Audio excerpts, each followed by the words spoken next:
At that time in the far distant past, the earth fell from heaven.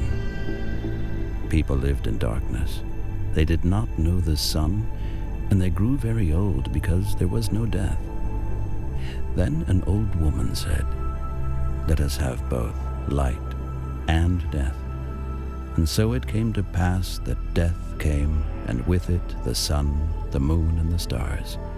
For when men die, they rise to heaven and begin to shine. This is how the Inuit, the indigenous people of Alaska, once explained the origin of the universe.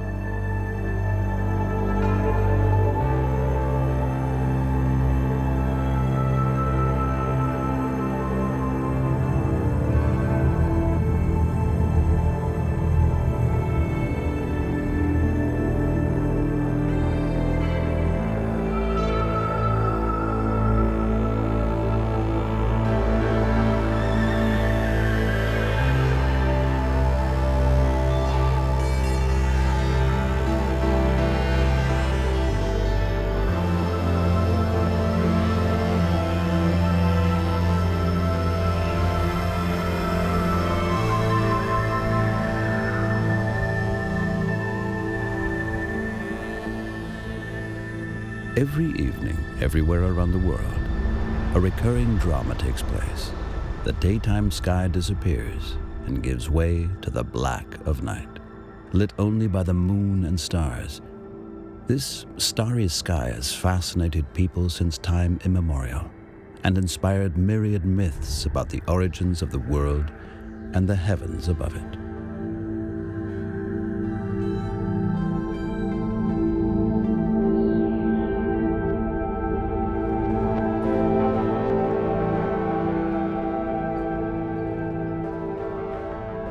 Today we have lost our connection to the stars.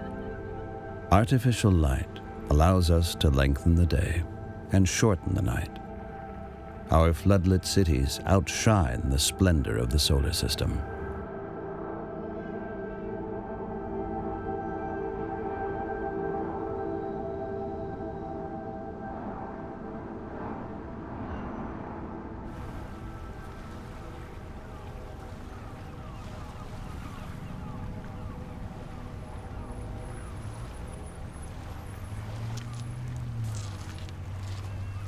Bernd Pruschold specializes in photographing the night sky.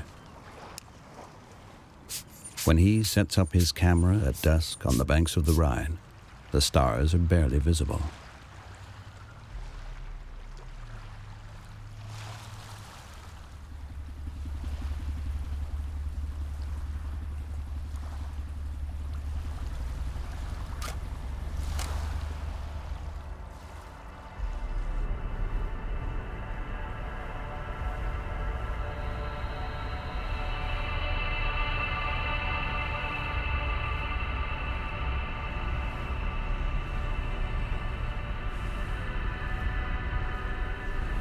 Today, more than half of all Europeans and almost 80% of all Americans live in areas where one can no longer see the Milky Way due to light pollution.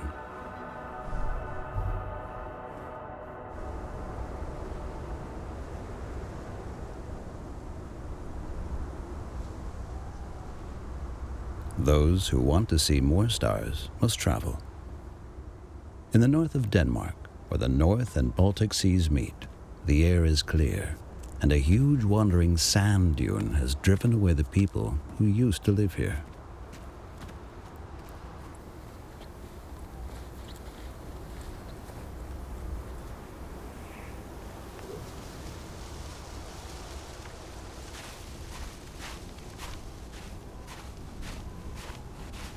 All that remains is a church tower, half buried in the sand.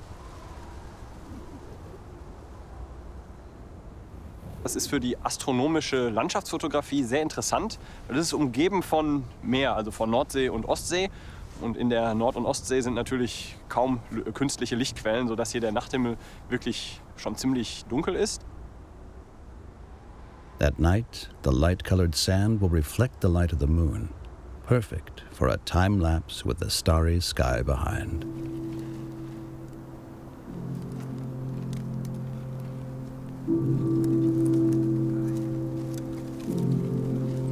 To ensure that the shadow of the tripod doesn't spoil the picture, the photographer places the tripod behind a tree trunk.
Although the picture will look like daylight, this is actually the middle of the night.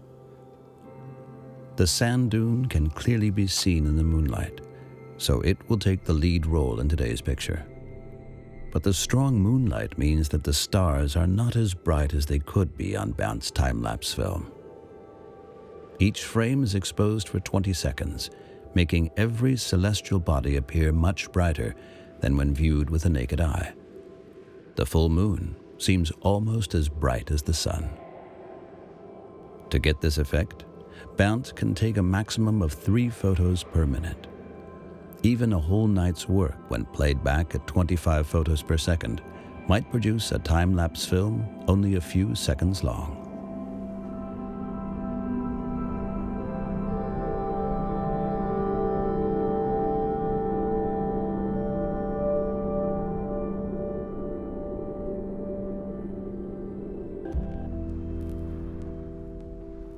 Sunset at the Pinnacles in West Australia.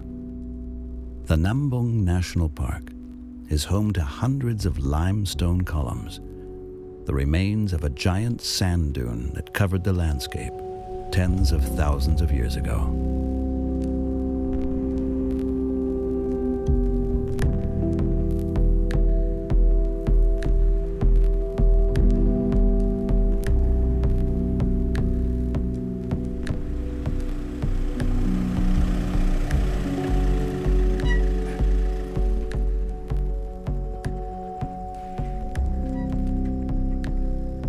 The Australian astrophotographer John Goldsmith is a frequent visitor.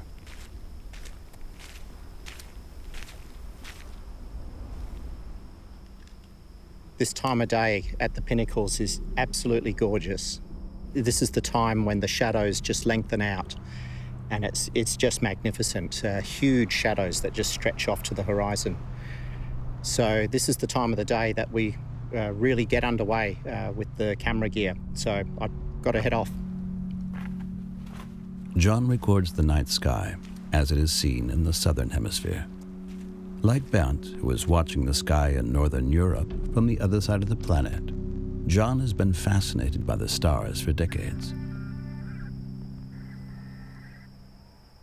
What I'm aiming to achieve through astrophotography is to bring the wonders of the universe to people, to bring experiences that so many people do not get to experience themselves, and to share that with people around the world.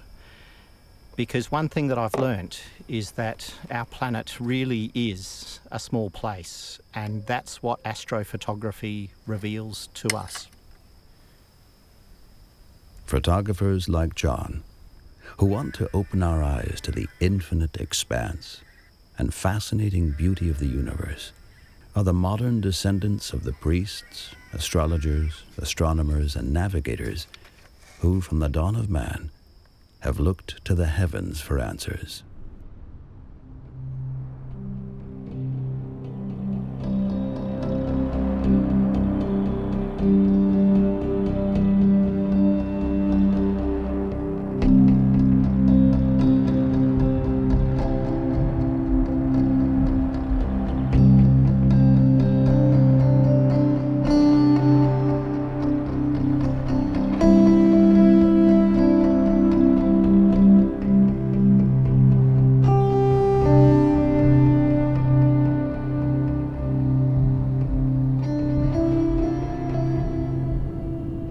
Atacama Desert in the Chilean Andes is over 15 million years old. Here, repeated ice ages have carved a bizarre landscape that recalls the surface of the Moon or Mars. The desert is one of the driest places on Earth, with plants growing only along a few winding rivers.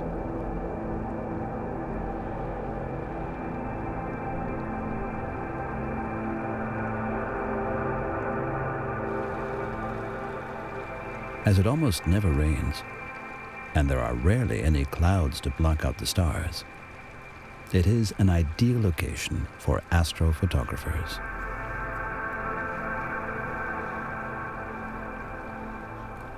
To Babak Tafreshi, this is the perfect location for a photo shoot of the stars. The native Iranian lost his heart to the night when he first saw the moon through a telescope in his youth.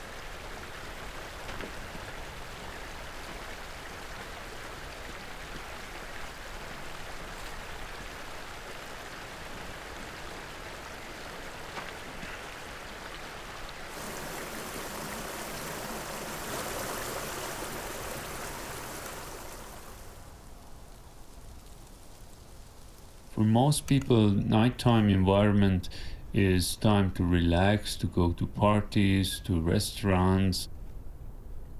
For me, nighttime is the time to connect with nature. I have friends all over the world. I'm usually good in making friends. I travel a lot. But my best friend since teenager time was the night sky. And this friend is very dynamic, with changing faces every night. So it's not only, a screen of fixed constellations.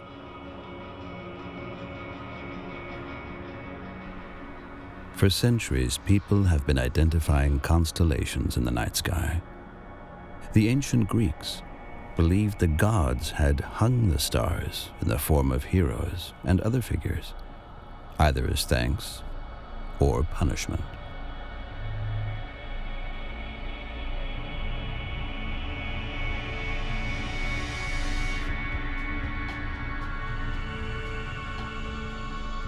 Even among the primitive peoples of Latin America, constellations such as the Pleiades, the Great Bear, and Orion's Belt were already known.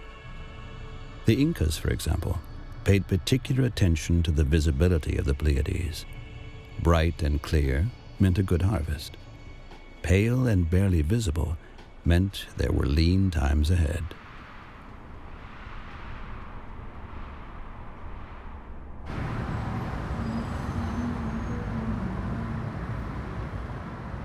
In Vancouver, Canada, lives Yuichi Takasaka, another star seeker driven by a love of mythology. He is currently planning a trip north of the Arctic Circle where he hopes to photograph the Aurora Borealis above the Arctic Ocean.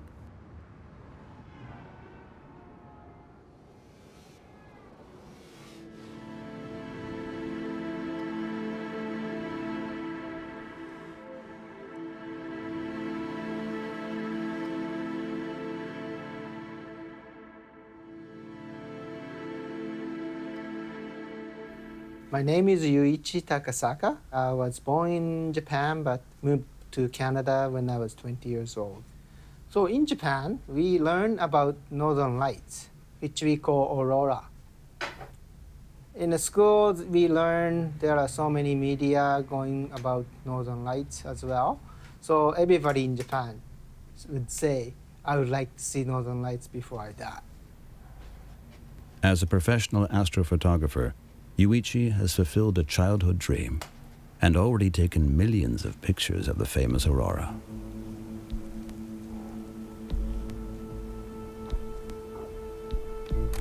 But it is not just the prospect of seeing more of the night sky that excites him.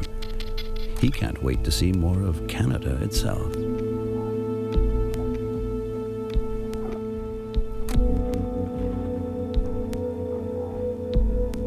Wild caribou have always been integral to the lives of the indigenous Canadians.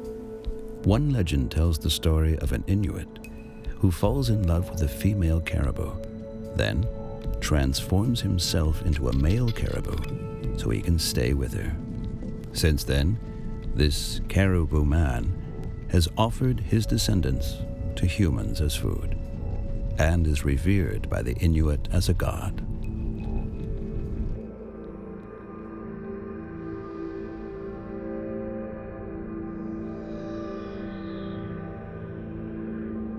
The Aurora Borealis, countless small flashes of light caused when electrically charged particles from the sun collide with gaseous particles in Earth's magnetic field.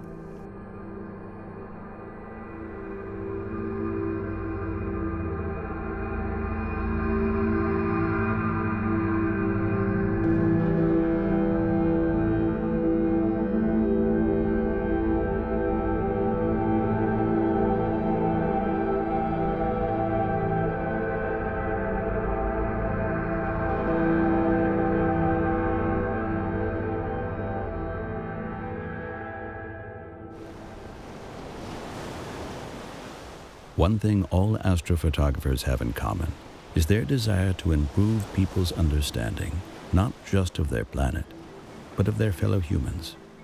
Whether in Canada, Australia, or Indonesia, people everywhere are united by their view of the night sky.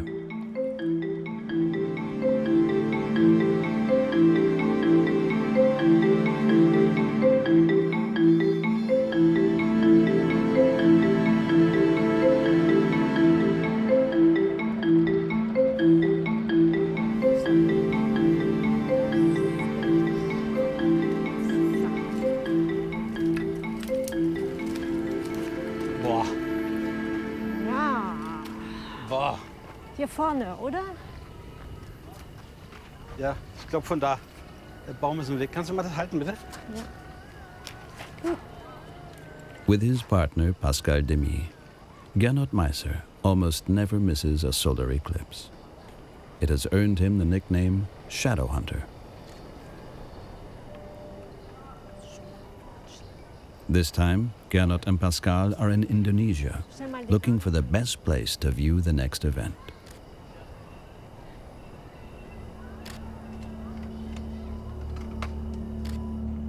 The two have been traveling the world for many years now and have only rarely missed a solar eclipse. Although Gernot has seen more than 30 of them, his enthusiasm never wanes.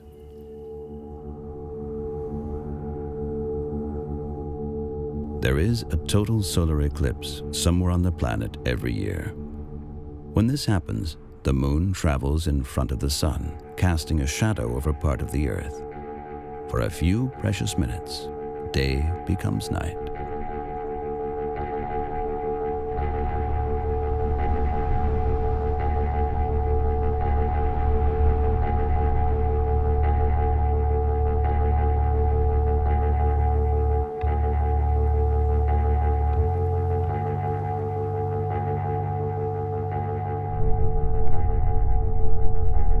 The sun is the closest star to Earth. Its bright light generated by the fusion of hydrogen atoms. Since the Big Bang, every element in the universe, including every atom in our bodies, has been created by burning stars.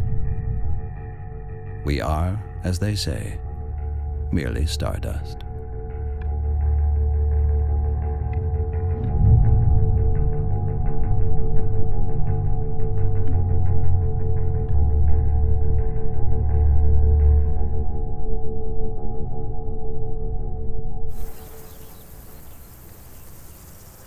Without the light of the sun, there would be no life on Earth. Everything, including plants, depends on it. In Indonesia, Gernot and Pascal meet workers at the tea harvest. Insgesamt ist so, dass die Begegnung mit den Menschen zu unserem Reisekonzept gehört. Wenn man die Menschen beim Arbeiten beobachten kann, dann kommt man auch wiederum mit ihnen ins Gespräch. Manche haben wir angesprochen, die haben noch gar nichts gehört von der Sonnenfinsternis und erst durch das Gespräch mit uns davon erfahren und sind dann neugierig geworden, ob das jetzt gefährlich ist oder ob das einfach ein Naturschauspiel ist oder was sie machen müssen. By talking to the local people, the two learn much about their religion, customs and beliefs.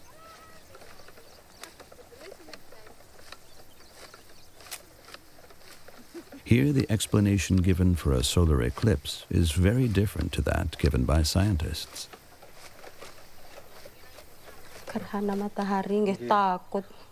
Terus mesti kok takut? Takut. Alasannya kenapa? Kok takut? Alasan peti. Enten gerhana nggih ajeng nggih kula wedhos pancen teng kono nggih. Gerhana.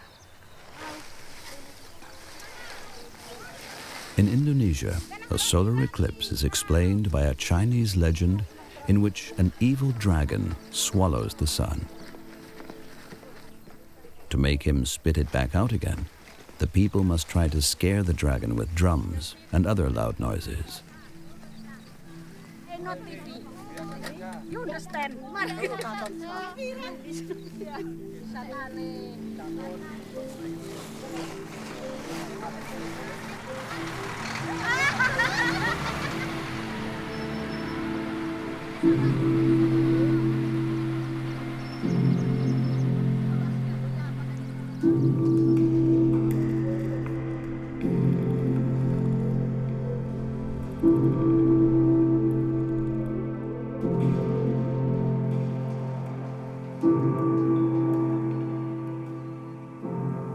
Lake Ballard, a dried-up salt lake in Western Australia.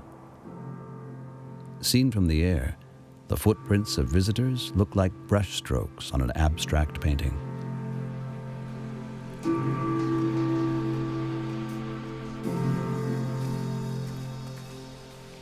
Lake Ballard is just such a remarkable landscape. A flat, vast, dry salt lake. And the salt comes to the surface as you're walking across. And it forms an incredible crystalline salt surface, pure white. A magical place.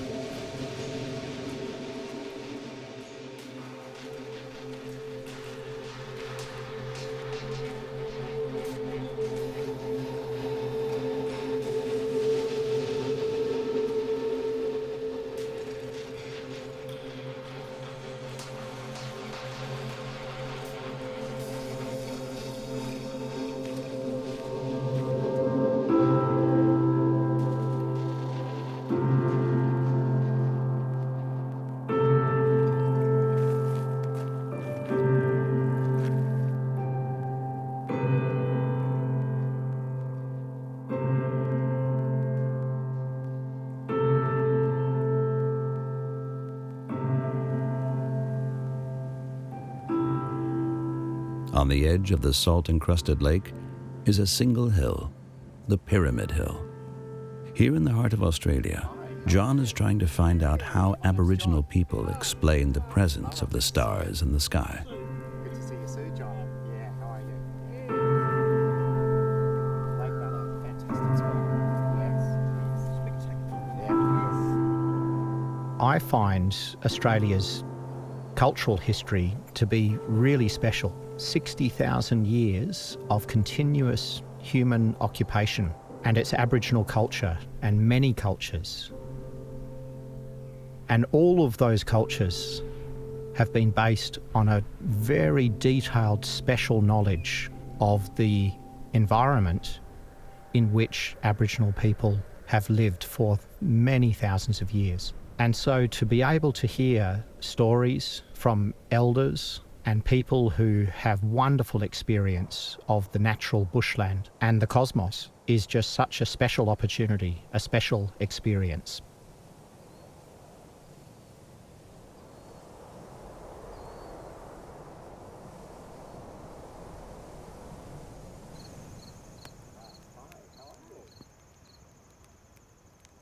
Yes, the Seven Sisters, they used to come down here on Earth, and they done a lot of hunting. One day they were there, and along came a visitor looking for a wife. One girl spotted him, and she fell in love with him. And next thing, she was trying to hang back and stay with him. Yeah. And the other sister said, "Oh, we're all ready to go." And away they went. And next thing, she was left behind. So you can see 6 sisters up there, and the 7th one is trailing behind. That's the 7th sister. Yeah. So the Seven Sisters story really is a love story. Yes, Yes. it is a love story. Yes, yes. And it's right through Australia.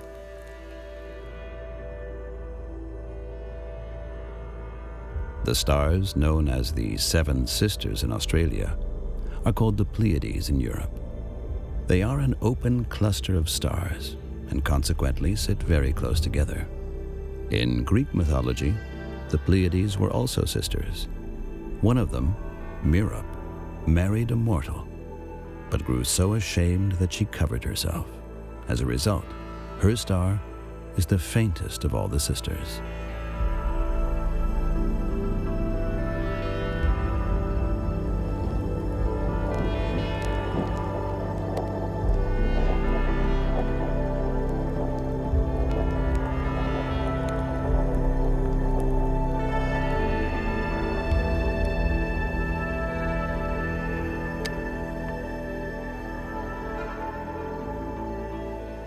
I love the peacefulness of astrophotography, the focus and the attention on the tasks at hand, and the quietness of the landscape.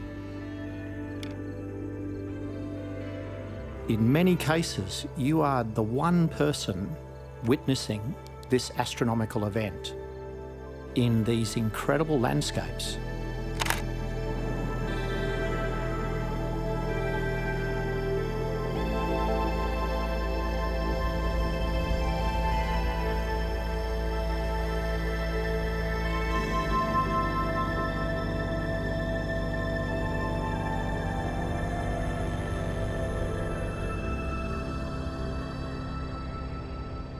I find time-lapse is a way of seeing the natural world. You can compress time or speed it up, and that changes your perception about the world.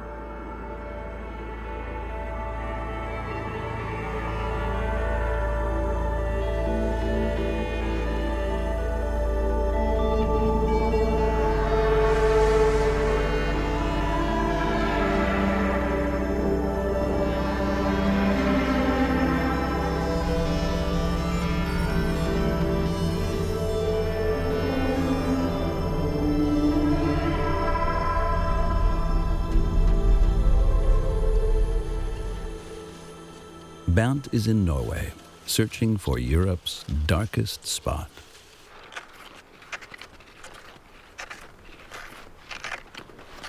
The Serin Massive lies far from any human settlement, which means no well-lit buildings and no busy streets. Here, the night sky is truly black.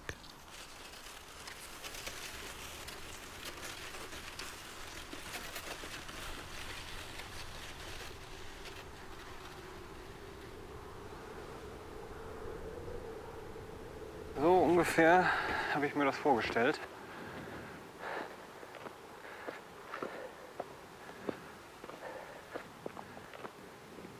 Das sieht schon mal sehr gut aus. Wir müssten bloß noch ein bisschen besseres Wetter haben.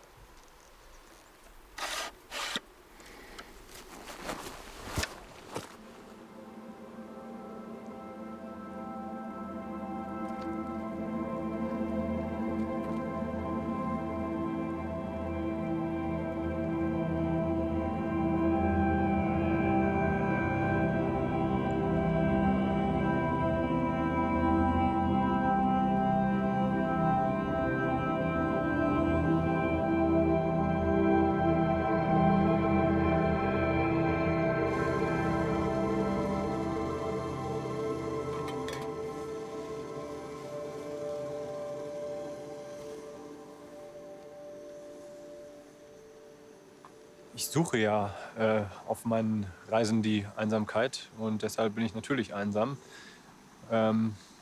Aber das genieße ich auch. Also eigentlich ist die Einsamkeit Mittel zum Zweck.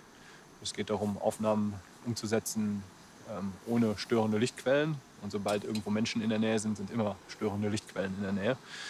Und deshalb bin ich hier häufig in Norwegen ganz alleine unterwegs. Und manchmal würde man sich über Gesellschaft freuen. Aber man kann auch diese Stille genießen. Klingt komisch, aber Stille in Norwegen ist stiller als Stille in Deutschland.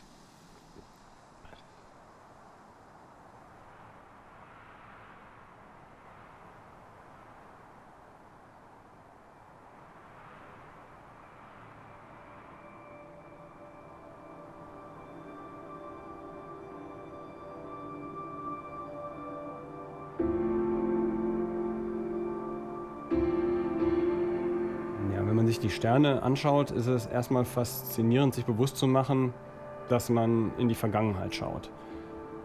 Ein Stern, wie sagen wir mal Deneb im Sternbild Schwan, ist ungefähr 1600 Lichtjahre weg.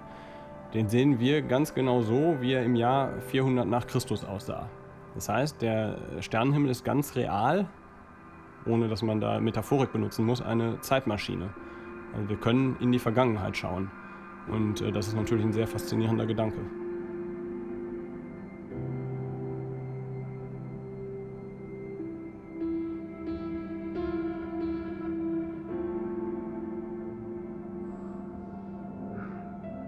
The Hubble Space Telescope has captured light from the stars that are 13 billion light years away.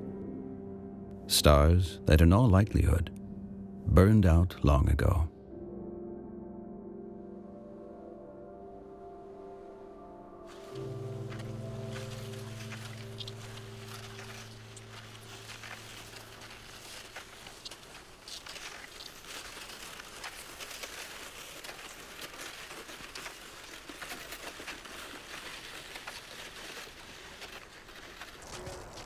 Reindeer have always been at the heart of Scandinavian culture. Ever since the region's indigenous people, the Sami, first domesticated the animals, large herds of reindeer have migrated north and south in search of food.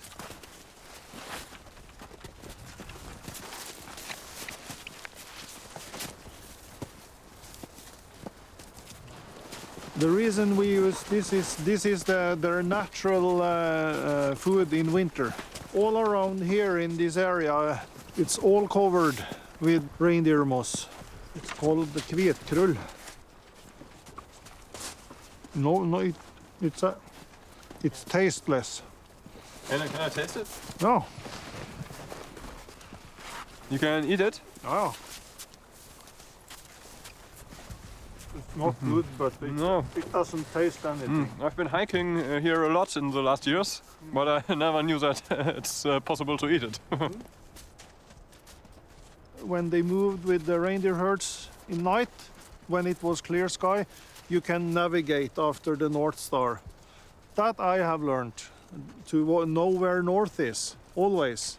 In Europe we have our special constellations. Are there also Sami constellations? I have heard the stories about the sky button, which is the North Star. It's a story about the hunt. The North Star, which the Sami call the navel of the world, is the stationary star in the center of the image, around which all the other stars seem to rotate. To the Sami, this constellation shows a hunter with his bow and arrow, chasing a reindeer around the polar star.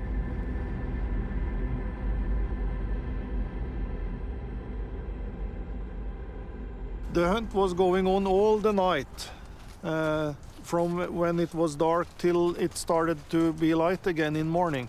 But the problem is that the North Star, like the sky button, if they couldn't shoot their arrows. The reindeer was behind the North Star. So they were afraid if they did miss the reindeer but hit the North Star, the button, the sky would fall down, and every life would die.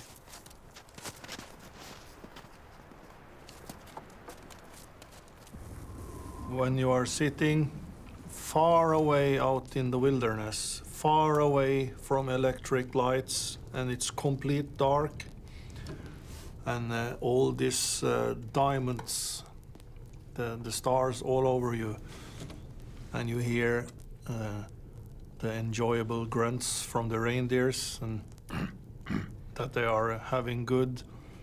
And it's a special mood. Oh, when it's complete silent, black, it's dark, and the stars are sprinkling all over. It's a sight you can't see that many times in many places in the world anymore.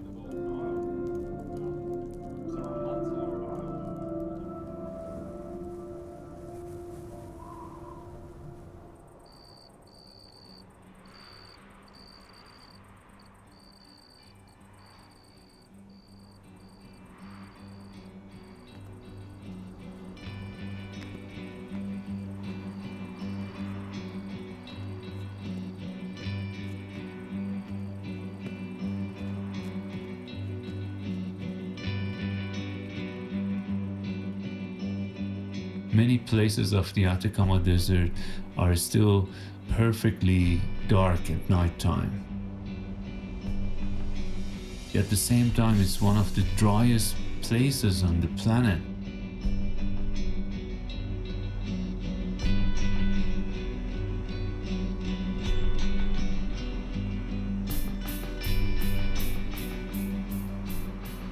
The absence of rain and clouds makes the Atacama Desert an ideal location for observing the night sky.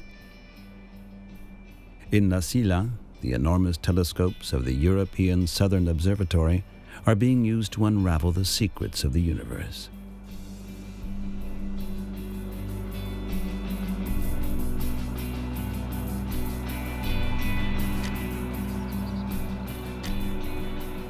I got really interested in the night sky when I borrowed my neighbor's small telescope in early 90s in Tehran, the capital of Iran. And the first look to the moon really touched me so deeply that almost changed my entire life. And soon after, I realized in order to see things other than the moon, I need to go outside of the city and to find remote locations where the natural starry sky is still preserved.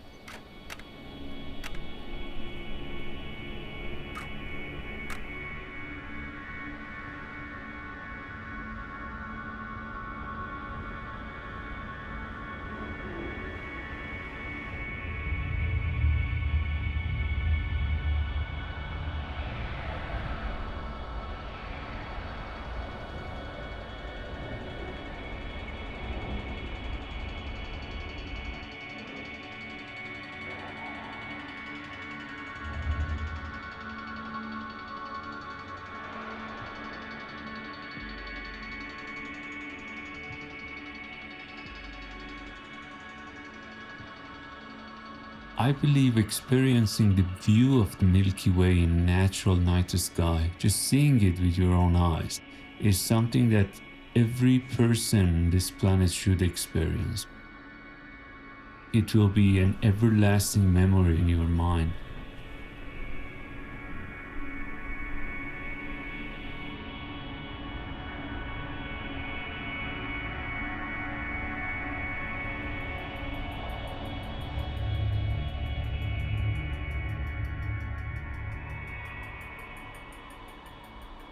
The people who lived here in prehistoric times must also have been looking for answers to familiar existential questions. Where do we come from? Where are we going? Why are we here?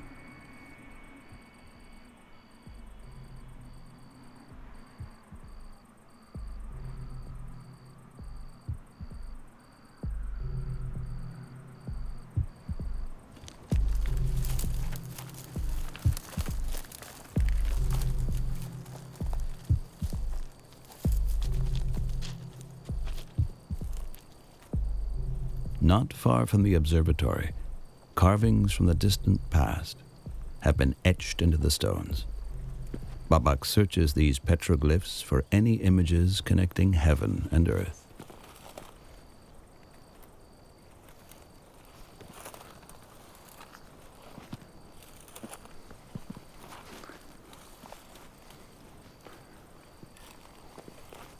This is probably the most complex petroglyph I've seen in this area. And it has also some human elements, a shaman, some other people around, a lot of, overlayered, mysterious icons, animals, and probably things that might be related to the sky, including the Magellanic Clouds, which are obvious in the southern hemisphere.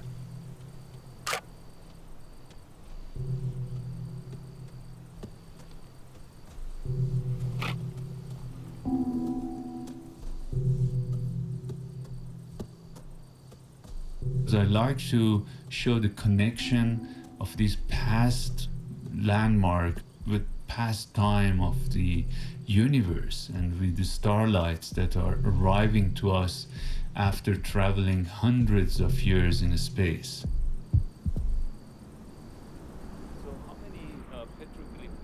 The Chilean archaeologist Ana Maria Barron has done extensive research into the origins of the rock drawings and their connection to the night sky.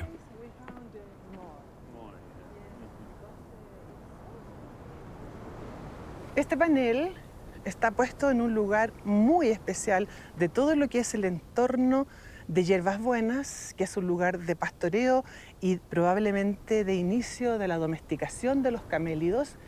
Entonces, lo primero que se conoce en el arte rupestre siempre es lo que nos muestra la naturaleza. Y eso es una conexión sin duda de dejarlo aquí y conectarnos con algo de más allá. Porque eso es lo que nos da la vida. Y bien sabemos que la vida comienza y termina. ¿Y dónde va? Ahí hay una relación que no la podemos explicar, pero sí la podemos intuir.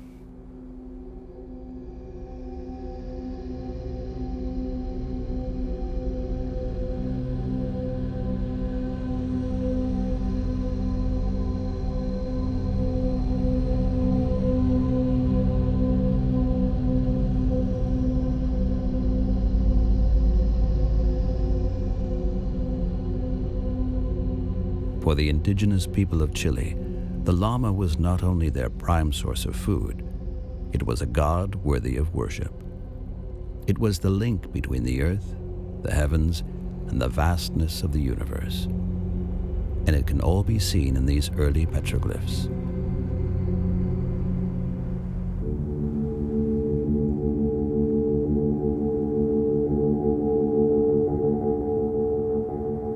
The llama also appears in the night sky as a dark nebula, an interstellar dust cloud that blocks out the light of the stars behind it, in this case, the Milky Way. Dark images like these also play a part in the indigenous cultures of southern Africa and Australia.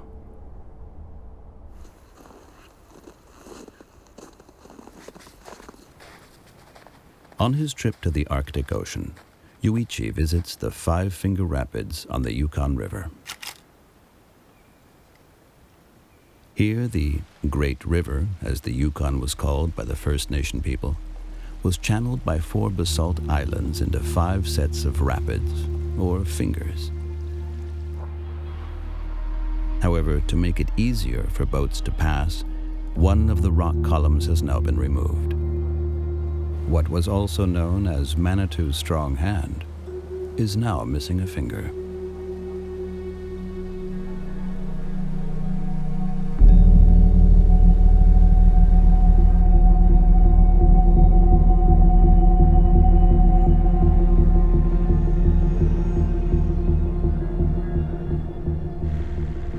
In traveling through the wild backwaters of Canada, Yuichi is realizing a childhood dream.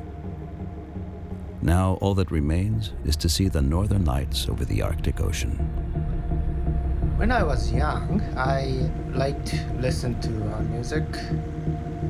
The band called Journey came with a music video called Faithfully.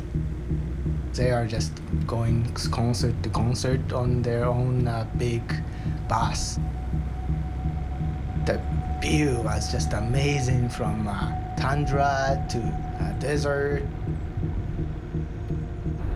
So I thought at that point, I knew I'm going to America. At 20, I just flew to Vancouver because that's the closest from Japan. It wasn't America, but it was really nice.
Inuvik is the largest Canadian city north of the Arctic Circle and is home to around 3,200 people, including many members of indigenous tribes.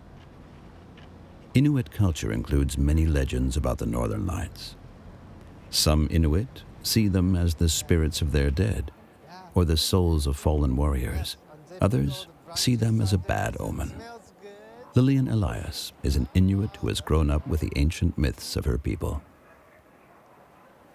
When I was growing up, Northern Lights meant a lot to me.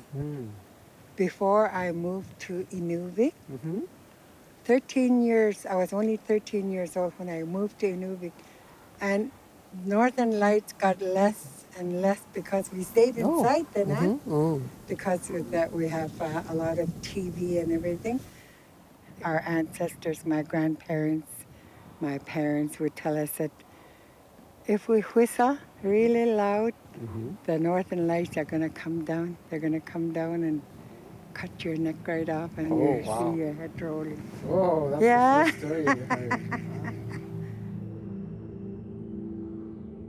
Each of the aurora's colors has special significance to Inuit culture.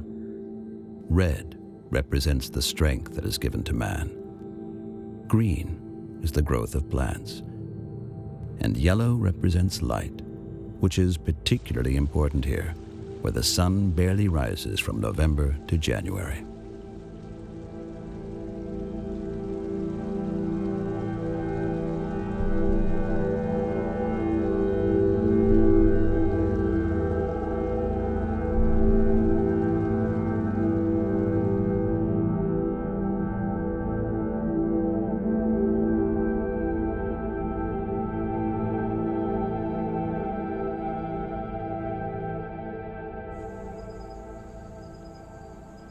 Indonesia has the world's largest Muslim population. According to Islamic tradition, the Prophet Muhammad witnessed a solar eclipse on the day that his young son Ibrahim died. His followers said, "The sun has darkened because Ibrahim has died." But Muhammad replied that the sun and moon are not eclipsed because someone dies or is born. When you see an eclipse, he said, be sure to pray and remember Allah.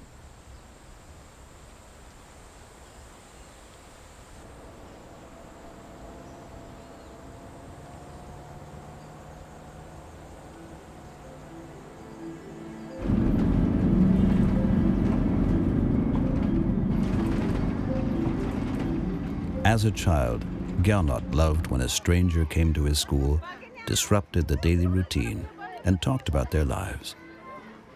Decades later, he now visits schools wherever he goes and shares his experience with local children.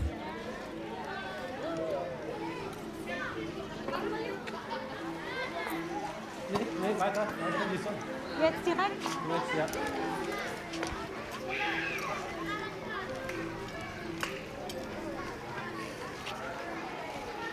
On the day before the solar eclipse, he plans to explain what a Gerhana Matahari Total, a total solar eclipse, is, and what they must beware of.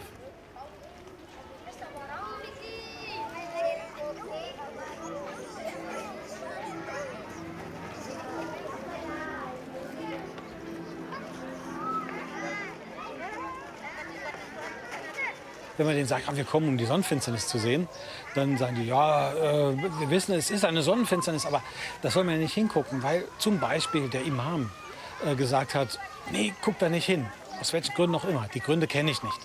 Aber das ist wohl eher eine Besorgnis, damit den Leuten nichts passiert. Menurut saya ya bahaya kan. Bahaya. Jadi sampai pengumuman jangan keluar rumah. Itu bahaya kali.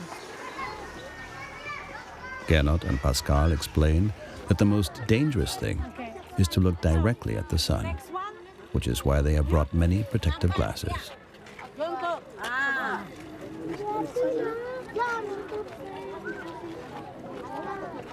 Can you see? Hello, students.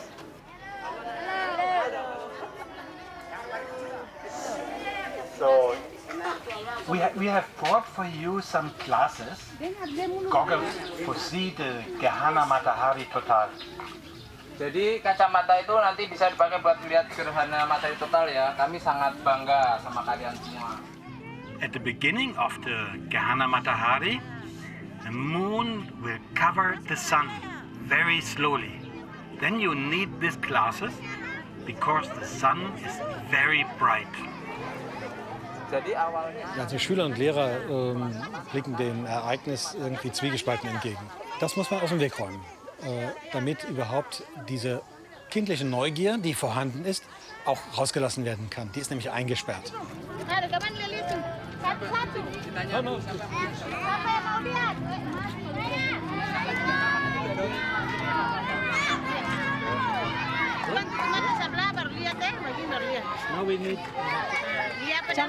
Die Kinder hier reagieren auf das Teleskop wie überall in der Welt. Erst mal hingucken, schnellen Blick, eigentlich nicht wirklich was erkennen. Und dann noch mal aufmerksam machen, guck doch mal ein bisschen näher hin, guck doch mal noch mal hin. Was siehst du da? Welche Details? Und dann plötzlich siehst du, wie, gerade wenn ich direkt neben dem Teleskop stehe und in die Gesichter der Kinder gucke, dann sehe ich, wie sich das Gesicht verändert, wie die Augen groß werden, wie ein Lächeln aufkommt. Und dann, oh, ich sehe ja doch was Tolles. Und genau das ist es.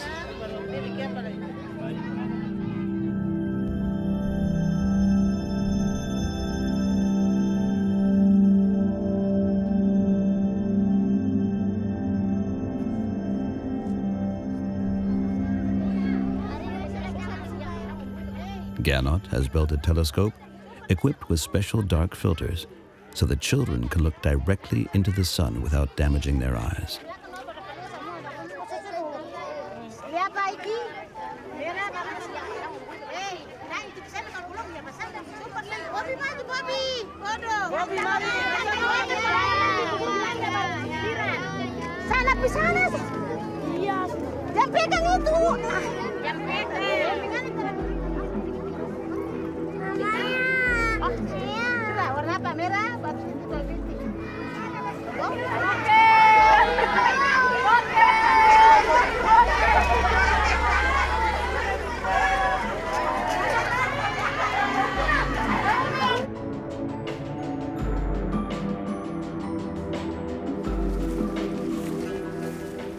Gernot and Pascal are on their way to Mount Bromo, the most recently active volcano on the island of Java. For the locals, it is a place with special significance. Okay. Terima kasih. Sama-sama. 500 years ago, or so the story goes, Java was ruled by a royal couple. Peace and prosperity prevailed, and the people were happy. But the princess's longing to bear a child was not fulfilled. So she went up the volcano with her husband to ask the gods for help. The gods promised the couple many children, but on one condition. They must sacrifice their last born child. The princess agreed and bore 24 children over the years. But she forgot her promise. When her 25th child was born, the gods came and demanded the sacrifice. They said that if she did not do as she promised, then fire and sulfur would cover the land. With a heavy heart, the princess did as she had promised, took her youngest child up to Mount Bromo, and threw it into the crater. In memory of this story, the people of Bromo celebrate the Casada festival and bring sacrifices to the volcano every year.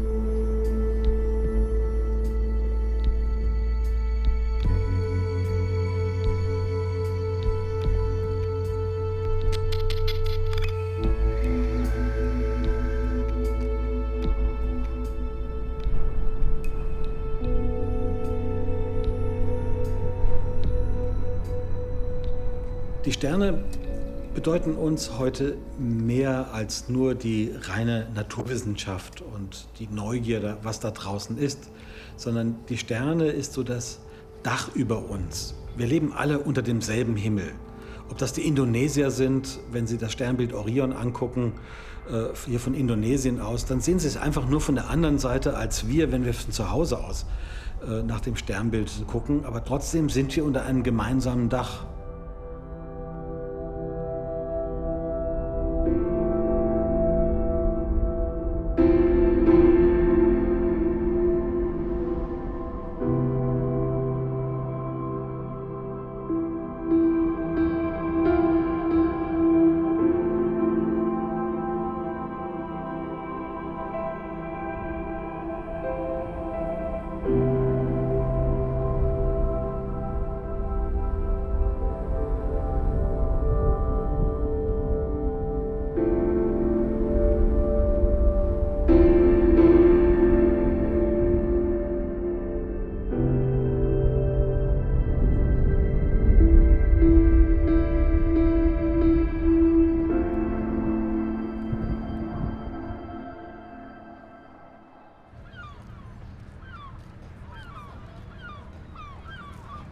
Trondheim and its harbor have been an important trading center since the Middle Ages, with fish, wood, and iron ore being taken from here to the rest of Europe. In the 14th century, almost all of the city's inhabitants died from the plague, the causes of which, according to astrologers of the time, could be seen in the stars. Measured by light consumption per inhabitant, Trondheim is one of the most light-polluted cities in Europe. Thanks to the long, dark winters, the city's 180,000 inhabitants produce the same amount of light pollution as Berlin, a city of several million. At night, almost no stars at all can be seen with the naked eye. Wir haben jetzt hier einen aufgelockerten Himmel. Man kann nur 2 Sterne sehen, nämlich die Vega und den Planeten Jupiter. Und wenn der Himmel hier wirklich dunkel wäre, dann könnte man mit bloßem Auge viele tausend Sterne sehen. On the edge of the city lies the observatory of the Trondheim Astronomical Society, from where Norwegian astronomers explore distant galaxies. They are experts in infinity.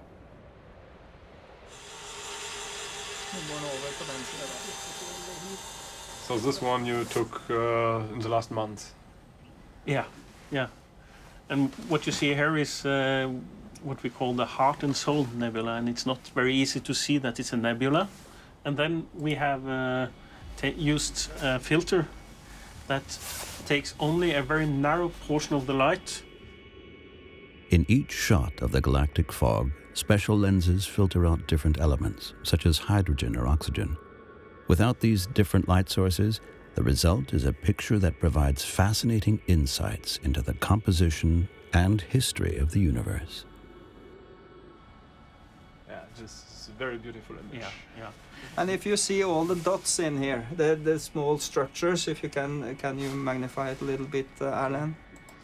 In these areas, there form new stars. So if you come back in about some million years, the gas is gone and it's a lot of stars here instead.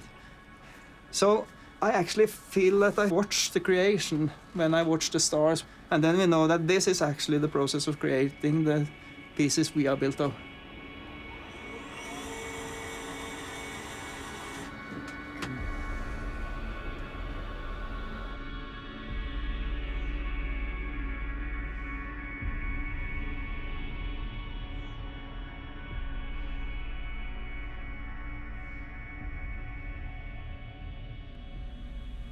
Als ich Kind war, habe ich mir natürlich auch die Frage nach der Unendlichkeit gestellt.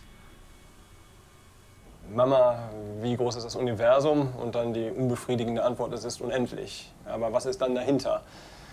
Und die Frage hat mich natürlich beschäftigt. Und das Faszinierende daran ist, dass ja, selbst als Erwachsener die Antwort nicht einfach fällt.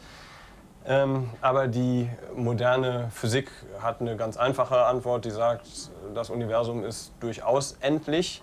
Man kann sich die Grenze bloß nicht vorstellen, weil man ja nirgendwo am Rande des Universums vor eine große Mauer läuft, sondern dann wird es abstrakt. Wir müssen uns das irgendwie als gebogenen Raum vorstellen. Und wenn ich immer um die Erde rumlaufe, komme ich ja auch nie zu einer Mauer, an der ich abpralle. Also wenn ich immer in die gleiche Richtung fliege, komme ich irgendwann wieder am Ausgangspunkt an. So ähnlich erklärt die moderne Physik die Endlichkeit des Universums. Und das ist so eine Arbeitsvorstellung, mit der man sich zufrieden geben kann. In the most remote part of northern Norway, far from the city of Trondheim, Bernt finally finds the darkness he was after.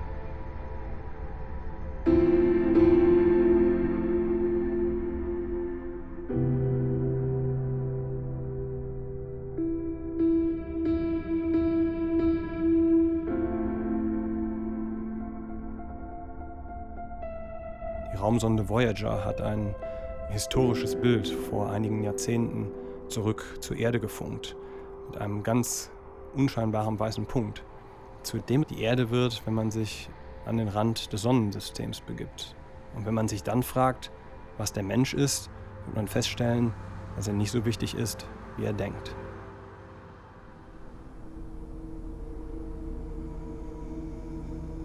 In the language of the Aymara people, the word Chile means land at the end of the world. These indigenous people of South America believed that once God created heaven and earth, he still had plenty of features left over. Long rivers and deep valleys, glaciers and deserts, mountains and forests. So God asked some angels to place the leftovers behind the Andes. And this is how Chile came into being, the land at the end of the world.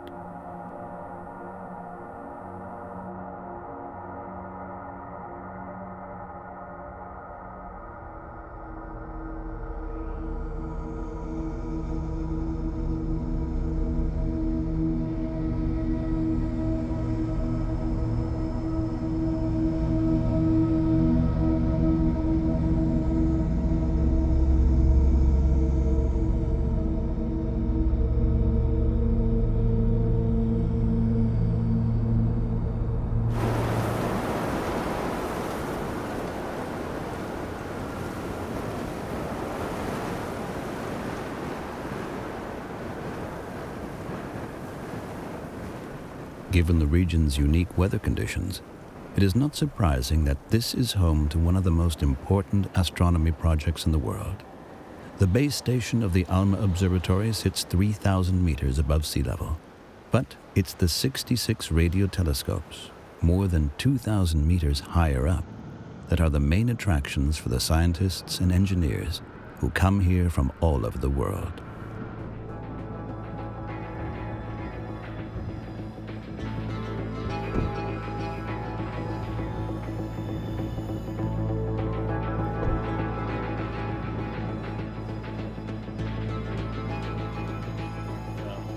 Bobak. Right. Pablo, yeah. Yes. Pablo. Thank you for your time. Nice meeting you. Thank you. I heard you're also doing some astrophotography. Unlike optical telescopes, radio telescopes do not need light. Instead, they detect radio frequency radiation that a supercomputer then turns into a picture.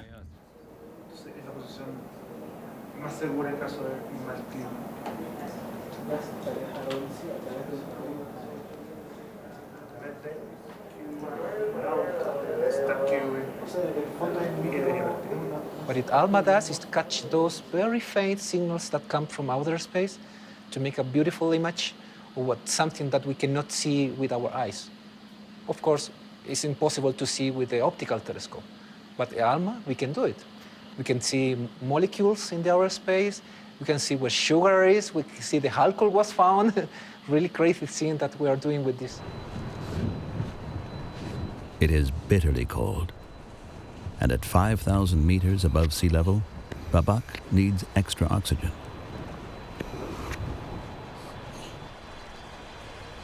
But the altitude and lack of moisture are perfect for the highly sensitive measurements performed here.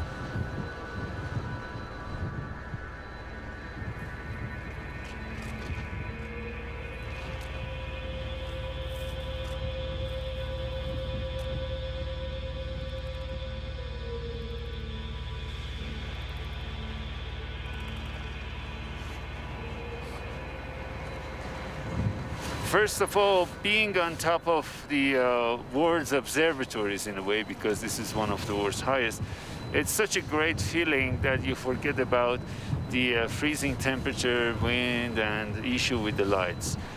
At the same time, some astrophotography is being at the right time in the right place. Sometimes you feel you're in the worst time in the worst place.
John has been studying the culture of Australia's Aboriginal people and their art for many years.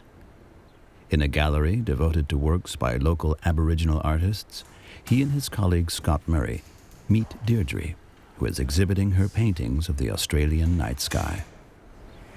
I heard this story one night about while we were outside and looking up at the Milky Way, and one of my old people told me a story about the crescent moon, a man. He's like, when the crescent moon is, he's like a young, fit man, and then he just gets old and big and fat, and so he falls out of the sky. And so whoever sees the big shooting star when he's falling is usually the one that loses a family member, because he comes to get a spirit from Earth. After 3 days, he'll go back up and takes them back up, and they places them in the Milky Way to live. That's their home. They stay there forever. This is just a wonderful representation of the emu in the sky, yeah. And I painted it because one time I seen a really big shooting star one night when we were outside, and a week later I lost my mother, so I thought it just reminded me of my mother, and I painted for her. I also like how in the dark parts of the Milky Way, how the really deep blues have been chosen in this section, so it really brings the darkness of that area, because that's a very beautiful part of the Milky Way. For the Aboriginal people, the emu is the most important constellation in the sky.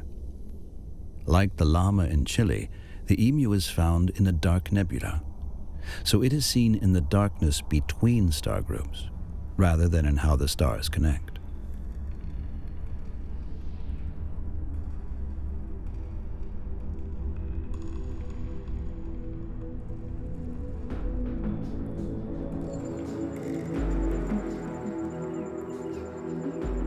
Early morning in the Windjana Gorge. Hundreds of meters of cliff face line the shore of the Leonard River. It is the dry season. It currently carries little water, but after heavy rainfall, it becomes a torrent.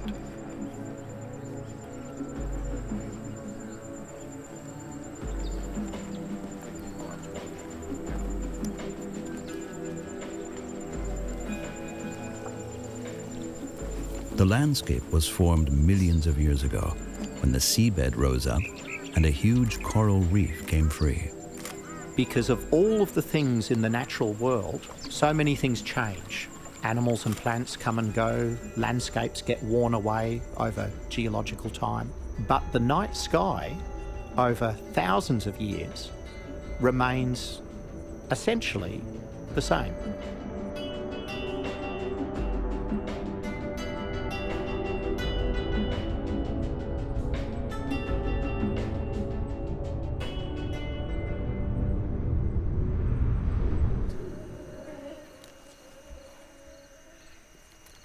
I began this type of journey from an early age. My father gave me some of my first guidance about the universe, the night sky.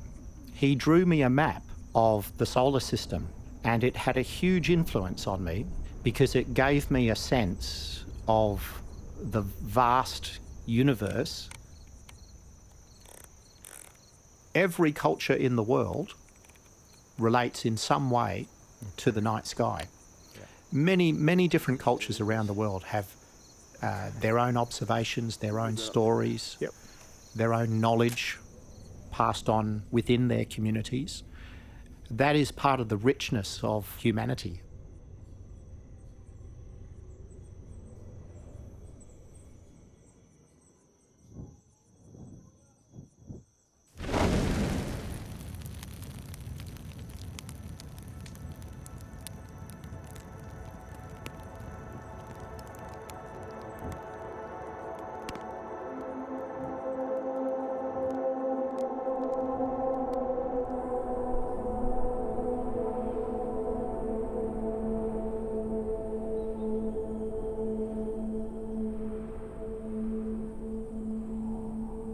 It's the morning of the solar eclipse in Indonesia. On the island of Halmahera, which Gernot and Pascal have chosen as their observation site, clouds currently cover the sun.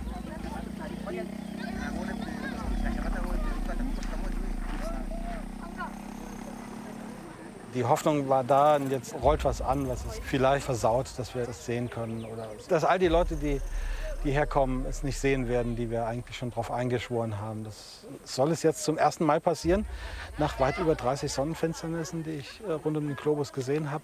Das wäre jetzt dramatisch. Also das soll nicht sein, auf keinen Fall.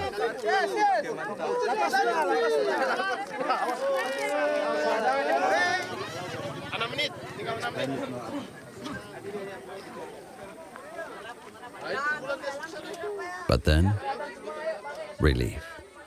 The clouds part. Once again, the shadow hunter has a stroke of luck.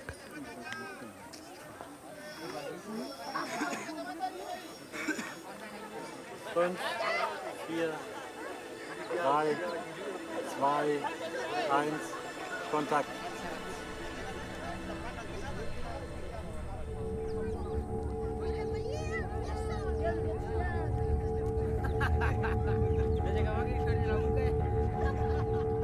As the moon moves slowly in front of the sun, the light changes. it becomes dusk. The temperature drops. The birds stop singing.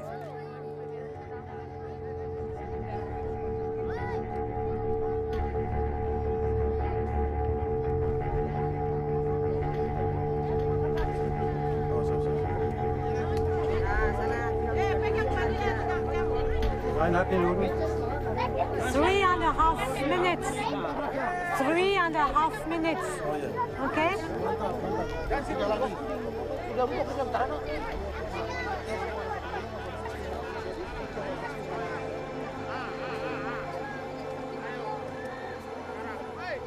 Man hat das Gefühl, dass da tatsächlich ein Zeitraffer läuft, den man nicht extra noch machen muss, sondern der läuft schon, indem man selbst drin ist. Und gleichzeitig geht es aber links und rechts so Augen, Ohren offen und dann sieht man und man kriegt Gänsehaut, was da passiert. Dann merkt man jetzt die Stimmung, jetzt wird es dunkel und oh.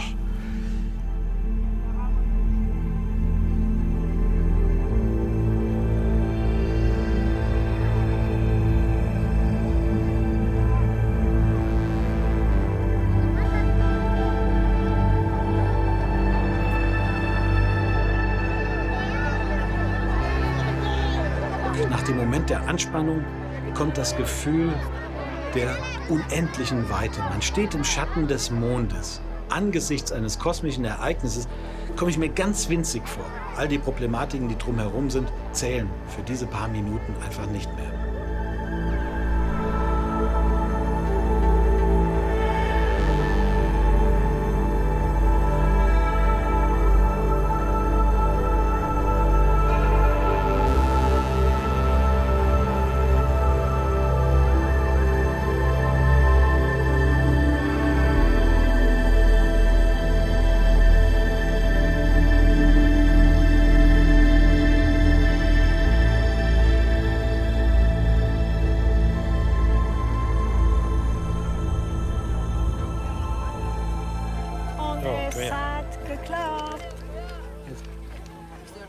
Vorbei. Okay. Glück Wir haben gehabt, ne? die Sonne wieder. Mann, haben wir Glück gehabt.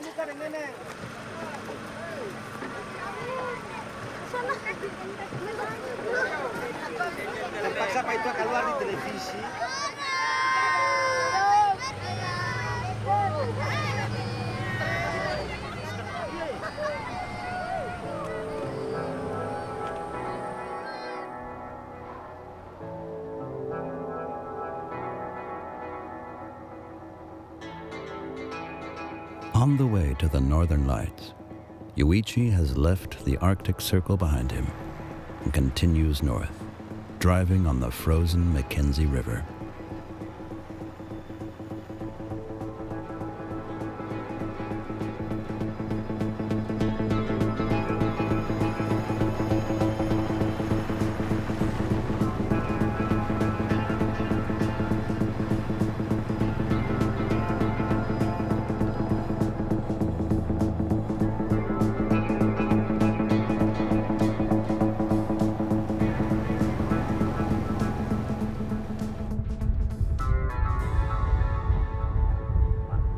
But he's not alone.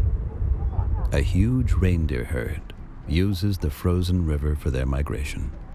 According to Inuit legend, there was only one man and one woman on Earth at the beginning of time. The woman asked the great god Kaila to populate the Earth with other creatures. So Kaila told the woman to make a hole in the ice and fish. The woman obeyed and pulled out one animal after another, with the caribou coming last. Kaila said this was because it was the most valuable animal and would feed her people.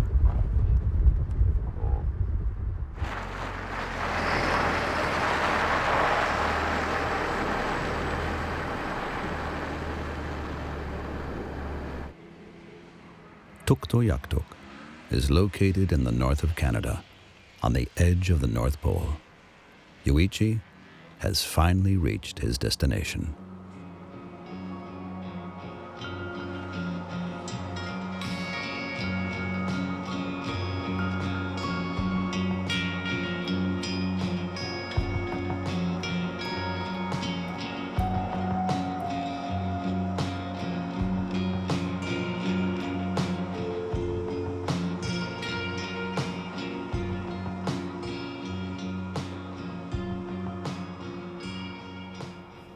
It's 11:05 at night, but still this light.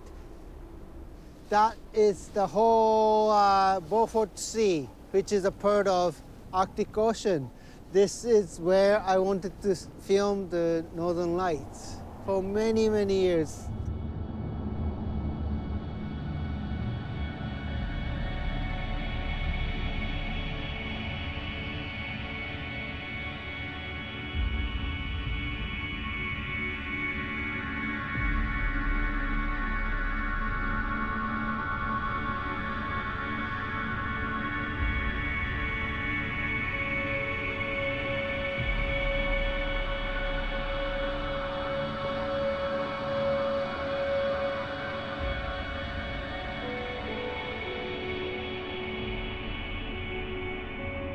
Everybody, interpret really differently, but actually you're seeing the same stars. The sky's just one here on the Earth. So everybody is under the sky. So borderless sky. It's great for maybe a peace